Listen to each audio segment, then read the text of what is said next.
here together. We are all super thrilled and delighted. Thank you. I'm so honored to have you on set with me in one of your first appearances. I am honored and thrilled to be here and so excited with with you. I really want to know what you think of what the Democrats are doing here, because I've talked to a lot of Democrats about the strategy of picking the craziest, wildest, most seemingly beatable Republican in a key race. And you get mixed feelings about it, right? Yeah. On one hand, it's like, well, this is the strategic way of going about things. And then on the other hand, you have some people who issue cautionary words, which is, what if these guys actually win? Where do you sit on a strategy like the one employed in New Hampshire? Well, I think what you're hearing, and I talk to a lot of Democrats too, of course, is it's really risky. I mean, what they're doing is risky, not just in New Hampshire, but other states in the country. Now, New Hampshire, the primary is so late that in that state, they will tell you, as I'm sure they have, that they also need to start to shape Chuck Rocha if he is the nominee, because that's how they'll run against him. He's a member of the establishment, and that's what they're doing here.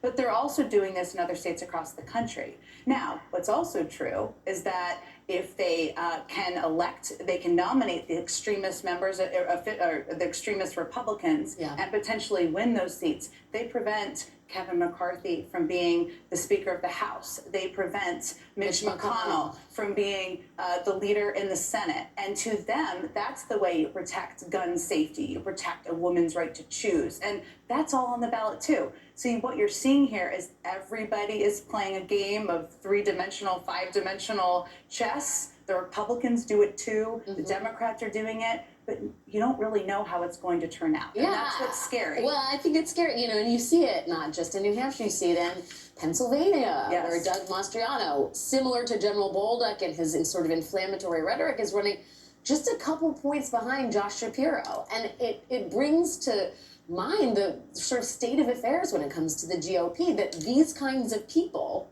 these kind of fringe candidates, hold a very real shot of not only becoming the sort of standard bearers for their party, but elected officials in Congress. I suppose this is a strategy, high risk, high reward. Yes, no question. I gotta ask you how you think of these midterms right now, sitting as, you know, where we are, less than 60 days out.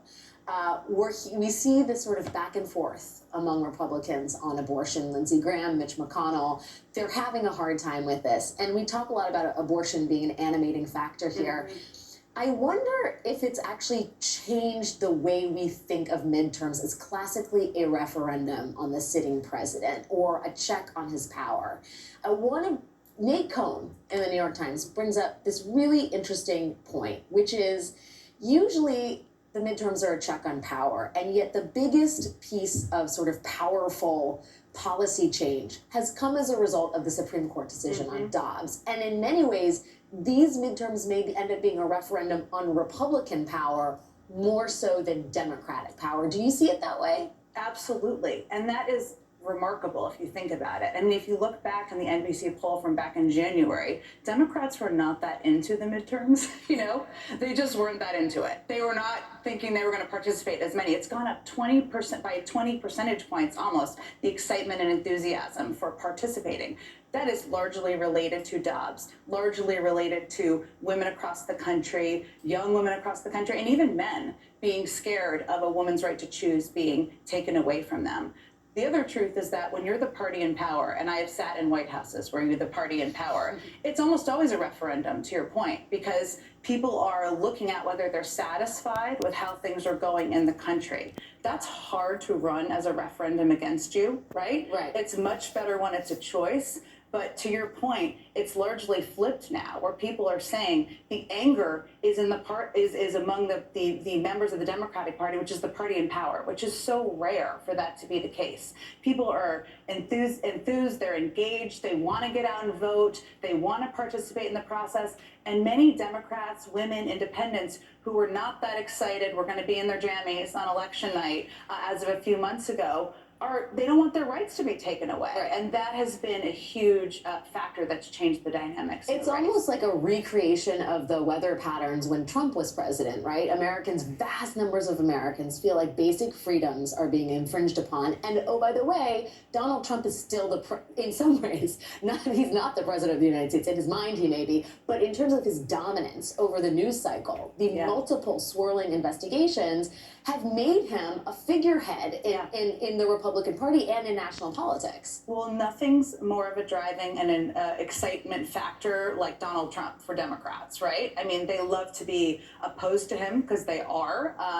Independents, many don't want to see another reign of Trump. And the more he engages in the race, the more he puts himself out there, the more it's a reminder of what's at stake to people. And having Trump on the ballot is a hugely energizing factor in a lot of these races. I'll also say, since you asked me broadly about the midterms, that while I think a lot of Democrats are feeling better, as they should, there's a long way to go here. And if the election were tomorrow, I think the House would be a big uphill battle. That would be a bit of a leap. The Senate, more of a toss-up.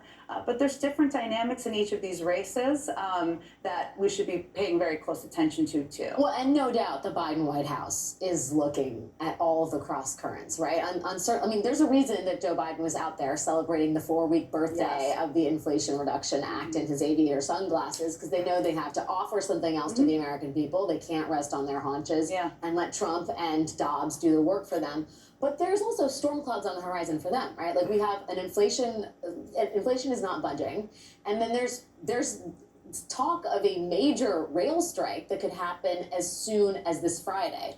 Both of those things are so huge and so deeply felt by the American consumer. Where do you think the Biden administration is at this moment in time as they look out at the landscape before them? Yes, well, I talked to a number of my former colleagues today, and you're always juggling a lot of balls in White Houses, right, to put it mildly. So there's been a team that's been working on preventing and addressing this potential rail crisis for some time. And you can see what they've been doing over the past couple of days is engaging with union leaders, engaging with business leaders. Secretary Walsh is going to be out there trying to get everybody to come to an agreement because they know it would have a huge economic impact. They don't want to see that. They don't need that headache right now, to state the complete obvious. What I would also say